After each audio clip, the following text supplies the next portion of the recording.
नमस्कार। प्रयास IAS study circle के इस कार्यक्रम में आप सभी का एक बार फिर स्वागत।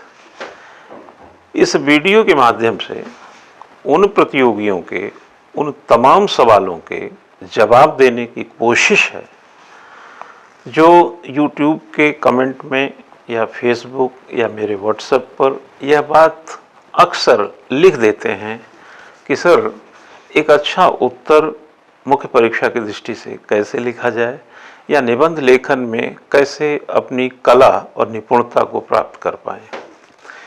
देखिए, मैं आपको वैसे तो मैं क्लास में बहुत सारी बातें करता रहता हूँ। जो स्टूडेंट्स रेगुलर मेरे सामने होते हैं उनको इन सब की जानकारी मैं देता रहता हूँ, लेकिन जो प्रतियोगी मेरी पहुँच से दूर हैं, जो मेरे सामने नहीं है, जो सोशल मीडिया या इंटरनेट ईमेल के माध्यम से जुड़े हुए हैं, उन सब तक मैं समझ पा रहा हूं कि उतनी शिद्दत से बात नहीं पहुंच रही है। एक फिजिकल अपीयरेंस का जो मापदंड है वो उन तक बहुत अच्छा स्क्रिप्टिंग एस्पेक्ट में नहीं उसका फ़ायदा ले पा रहे हैं। आप लिखते हैं, फिर हमें व्हाट्सएप कर देते हैं, फिर हम उसको देखते हैं, उसका जो एक फिजिकल मोड होता है उसकी कमी के कारण कुछ चीज़ें कम रह जाती है, मैं समझ रहा हूँ। सिविल सर्विसेज की तैयारी में 2-3 बातें मैं पहले समझा दूँ आपको कि आप समय और अनुशासन का निवेश करते हैं। कई लोगों का मत है कि समय और धन का निवेश करते हैं। मेरा ऐसा मत है कि आप कुछ करें या ना करें, एक निर्धारित धन का निवेश रोजाना होता है। तो इसलिए मैं उसको दरकिनार करते हुए यह कहता हूं कि समय और अनुशासन का निवेश करते हैं। एक अच्छा आदमी कैसे बन सकता है, मुझे लगता है उसके लिए भी एक अनुशासन और समय की ही आवश्यकता होती है और एक लंबे समय तक कोशिश के बाद ये नतीजे मिलते हैं। ठीक उसी तर्ज पर सिविल सर्विसेज या पीसीएस की परीक्षा में भी आप इसी तरीके का निवेश करते हैं। आप अच्छी तरह जानते हैं और ऐसा करते भी हैं, नहीं करते हैं तो नए विद्यार्थियों के काम आ जाएगा कि आप किसी भी परीक्षा का, चाहे उत्तराखंड पीसीएस हो, उत्तर प्रदेश पीसीएस हो, बिहार हो, झारखंड हो, छत्तीसगढ़ हो, मध्य प्रदेश हो, राजस्थान हो, हरियाणा हो, हिमाचल हो या सिविल सर्विसेज ही क्यों ना हो, इन सभी के अपने एक सिलेबस जिसको हम पाठ्यक्रम कहते हैं और इस पाठ्यक्रम से यानी इस सिलेबस से हमें एजुकेट होना होता है। जब हम इससे एजुकेट होते हैं तो एजुकेशन तक ही बात नहीं रखनी है, यानी एजुकेट अगर मात्र है तो आप कलेक्ट अच्छा कर रहे हैं। जैसे किताबें बाजार से ला रहे हैं तो लाइब्रेरी बन रही है, तो लाइब्रेरी में किताबें दिख रही हैं, लेकिन आपके अंदर कितनी बातें जा रही हैं, जैसे एक क्वेश्चन है उसी तरीके से यहाँ पर है कि सिलेबस तो आप पढ़ रहे हैं यानी एजुकेट तो हो रहे हैं, लेकिन प्रेजेंट कितना कर रहे हैं। जो क्वेश्चंस अभी हमने शुरू में बताया आपको कि स्टूडेंट जो लिखता है कि साहब हम पढ़े लिखे तो हैं, लिखें कैसे, बात को बताएं कैसे। चूँकि मैं कुछ किताबें लिखा हूँ, एक कॉलमनिस्ट हूँ, लेख वगैरह लिखता रहता हूँ, लिखने पढ़ने में इंटरेस्ट रहता है, रिसर्च पेपर वगैरह लिखता हूँ, तो मैं ऐसा मानता हूँ कि लिखने पढ़ने में मेरी जो स्थिति है उसके नाते विद्यार्थी हमसे काफ़ी अपेक्षा करते हैं कि सर शायद हम एक बेहतर रास्ता दे पाएँ कि भाई ऐसा लिखो। लेकिन मैं आप लोगों को बताऊँ कि लिखने का कोई सार्वभौमिक सिद्धांत नहीं विकसित है। यह एक कला होती है, लेकिन इसकी पद्धति थोड़ी वैज्ञानिक है, जिसमें निपुणता लाने के लिए अभ्यास के माध्यम से इसको प्राप्त किया जा सकता है। अब आता है, फिर मैं पीछे आ रहा हूँ कि जब एजुकेट हो जाएंगे सिलेबस से तो प्रेजेंटेशन की बारी आती है, यानी जितना एजुकेट है उतना प्रेजेंट करिए, जितना एजुकेट है उतना ही प्रेजेंट कीजिए। तो हम लोग जैसे बोलते हैं ना कि सबसे पहले क्या करना है, आपको एजुकेट होना है, फिर आपको क्या करना है, उसका प्रेजेंटेशन लाना है। समझ रहे ना, एजुकेट हुए, एजुकेशन, प्रेजेंटेशन, अब उसके बाद आएगा इवैल्यूएशन, तब आप होंगे कॉम्पिटिटर। अगर आपने एजुकेशन यानी सिलेबस ठीक से नहीं लिया, ग्रह नहीं किया, जितना भी किया, जैसे इंडियन नेशनल मूवमेंट किया, इंडियन कॉन्स्टिट्यूशन किया, सोशल जस्टिस किया, गवर्नेंस किया, आईआर किया, हिस्ट्री किया, ज्योग्राफी किया, या एथिक्स किया, इंडियन इकोनॉमी किया, साइंस टेक किया, इंटरनल सिक्योरिटी किया, डिजास्टर मैनेजमेंट किया, इकोलॉजी इन्वायरमेंट किया, कुछ भी जो भी किया उसका प्रेजेंटेशन अगर नहीं सीख रहे हैं तो आप एजुकेट तो हो रहे हैं बट प्रेजेंटेशन आपने नहीं सीखा। अगर प्रेजेंटेशन आपका बेटर नहीं है, या इवेल्युएशन में क्या निकल के आएगा कि प्रेजेंटेशन कैसा है, और प्रेजेंटेशन इवेल्युएशन तब कंपटीशन। तो आप यहां पर क्या रहते हैं, एक कैंडिडेट रहते हैं, अभ्यर्थी, कहते हैं ना सिग्नेचर ऑफ कैंडिडेट।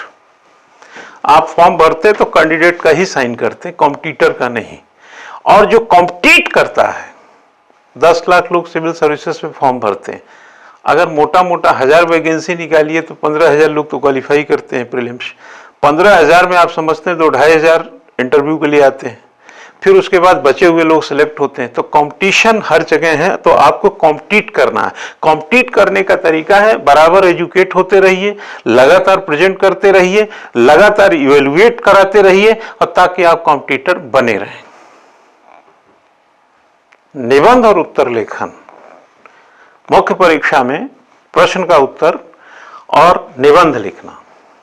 हालांकि यह जो समय है, इस समय का सिविल सर्विसेज का इंटरव्यू का दौर है, और 3 अप्रैल को उत्तराखंड पीसीएस प्रीलिम्स होने जा रहा है और 5 जून को सिविल सर्विसेज का प्रीलिम्स है।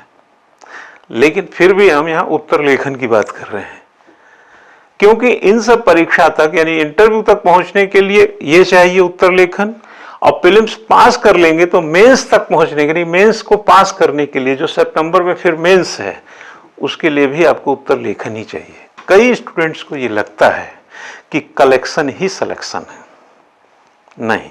और प्रेजेंटेशन की जब हम बात करते हैं तो 2 डायमेंशन की बात करते हैं। एक, आप पठनीय राइटिंग लिख रहे हैं कि नहीं, कि एग्जामिनर उसको पढ़ सके। दूसरा, कच्चा माल जो उसमें डाल रहे हैं प्रश्न का, वो उत्तर जब उत्तर पढ़ा जाए तो उस प्रश्न का उत्तर बने। प्रश्न का उत्तर, जैसे कि आप पूरा संविधान पढ़ें, प्रेम्बल पढ़ें, तो प्रेम्बल पढ़ के संविधान समझ सकते हैं, संविधान पढ़ के प्रेम्बल को समझ सकते हैं। ऐसे प्रश्न पढ़ के उत्तर समझ सकते हैं, और उत्तर पढ़ करके भी प्रश्न समझने की, लिखने का प्रयास करना चाहिए। यानी कि प्रश्न के अनुपात में उत्तर नहीं है तो वो उत्तर किसी और प्रश्न का हो सकता है जो प्रेजेंटेशन की यानी कि उसकी गहराई की खामी मानी जाती है। तो स्टूडेंट क्या होता है, जो हमको आता है, जैसे विशेषता आता है तो हम विशेषता लिख देंगे, चाहे महत्व पूछ रहा हो, समीक्षा पूछ रहा है लेकिन हम विवेचना लिख के चले आएंगे, टिप्पणी करने की बात कर रहा हम चर्चा करके चले आएंगे, हम आलोचना करने की बात कर रहा हम समालोचना करके चले आते हैं। यानी जो हमको समझ में आता है वही हम उत्तर बना देते हैं, जो कि हमारा एक समावेशी खामी है। प्रश्न की जो एक समावेशी विकास होना चाहिए उसमें कहीं ना कहीं त्रुटि रह जाती है। मैं ये नहीं कह रहा हूं कि यह त्रुटि बहुत बड़ी है, लेकिन अगर सफलता नहीं मिलती है तो यह बड़ी हो जाती है। तो जब उत्तर लिखने की कला की बात करते हैं, जैसा कि आप लोग ये क्वेश्चंस किसी न किसी माध्यम से हमारे पास तक पहुंचाते रहते हैं, और कई लोग ऑनलाइन हमसे उत्तर लेखन में जुड़े भी हैं, कई डिप्टी कलेक्टर हैं वो भी जुड़े हुए हैं जो आईएएस का संयोग से इस बार इंटरव्यू भी दे रहे हैं वो।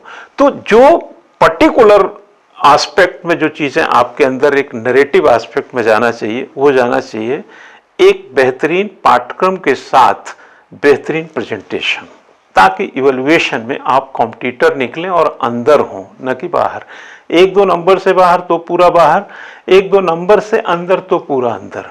तो यह कंपटीशन की परिभाषा है कि अंदर तो पूरे अंदर, बाहर तो पूरे बाहर। यहाँ कोई first division, second division, third division नहीं होता।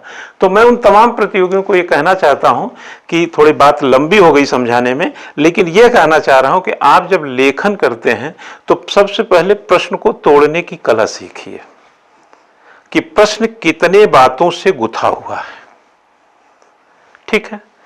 और हर प्रश्न के अनुपात में उसका एक कच्चा माल होता है। जैसे क्रूड ऑयल से पेट्रोल, डीजल और ये मिट्टी का तेल निकलता है, उसी तरीके से एक कच्चा माल से उस तरीके की एक कच्चा माल उस प्रश्न के जो तोड़े हुए हैं, प्रश्न में जो डिमांड है उसको परोसिए। परोसते समय ध्यान क्या देना है, वाक्य बहुत लंबे नहीं होने चाहिए, नंबर 1। शब्द जैसे फर्क है जैसे आप फर्क लिख रहे हैं जबकि वहां अंतर लिखना चाहिए। हिंदी में मैं बता रहा हूं, इंग्लिश वालों के लिए तो एक दो वर्ड ही होते हैं जो काम चल जाता है, लेकिन हिंदी में काफी सिनोनिम्स होते हैं पर्यायवाची, जो कि इस तरीके की दिक्कतें देते हैं। तो जैसे फर्क के बजाय अंतर लिखे, मैं एक उदाहरण दिया कि शब्दों का सही चयन, और पेन की निब पर शब्द पड़े हों ताकि आप जल्दी से 9 मिनट में 200 शब्द लिख के छुट्टी करें। पैरा 200 शब्दों में 3 पैरा, हार्डली 4 पैरे में बात कहें। हर समय प्रश्न को पकड़ के रखें कि आप ये उत्तर लिख क्यों रहे हैं। कॉम्प्रिहेंसिव हो, कॉम्पैक्ट हो, इफेक्टेड हो, अकॉर्डिंग टू क्वेश्चन हो, वाक्य विन्यास दुरुस्त हो, शब्द उचित हो, कंसेप्ट ओरिएंटेड हो, नाजायज तरीके से फैक्ट ठूसे न गए हो, बोझिल ना हो, बेमतलब की चीजें अलंकारित डालने का प्रयास ना हो, साधारण और सपाट शब्दों में बात को कह दें ताकि एक बार एग्जामिनर पढ़े उसको पूरी बात समझ में आ जाए, क्योंकि उत्तर दोबारा पढ़ना मुश्किल होता है, पढ़ा नहीं जाता। और अगर आप दोबारा पढ़ने लायक लिखेंगे तो अंक कटना निश्चित है। निबंध की जहां तक सवाल है, एक मैं उदाहरण दिया आपको, थोड़ा इसको ट्राई करके देखिएगा। निबंध का जहां तक सवाल है, निबंध को भी प्रश्नों में बांट सकते हैं, उसको भी अलग अलग कर सकते हैं। जैसे एक अगर बाहर से कोई कार मंगाई जाए तो उसको अलग अलग टुकड़े मिला के इंडिया में असेंबल कर कार बनाई जा सकती है। तो असेंबल करने की कला सीखिए। हर प्रश्न में, हर निबंध में सबसे पहला, आज के लेक्चर में, आज के वीडियो में बस इतना मैं आपको सिखा दूं कि चीजों को जैसे जोड़ने की कला सीखिए। जैसे वी आर सॉफ्ट स्टेट, सत्य जिया जाता है, सत्य सिखाया नहीं जाता। हमारा लोकतंत्र किधर जा रहा है, लोकतंत्र विहीन जीवन कैसा होगा, अगर यह सत्ता ही ना होती तो देश कैसा होता, अगर यह नौकरशाही का जो नौकरशाही में बड़ा परिवर्तन लाना हो तो क्या करें, इस देश में बड़ा सुधार लाना हो तो क्या करें। मान लो ऐसा कुछ इमेजिनेट करके, कुछ निबंध आए हुए हैं, कुछ इमेजिनेट करके आप कच्चा माल को ढूंढें।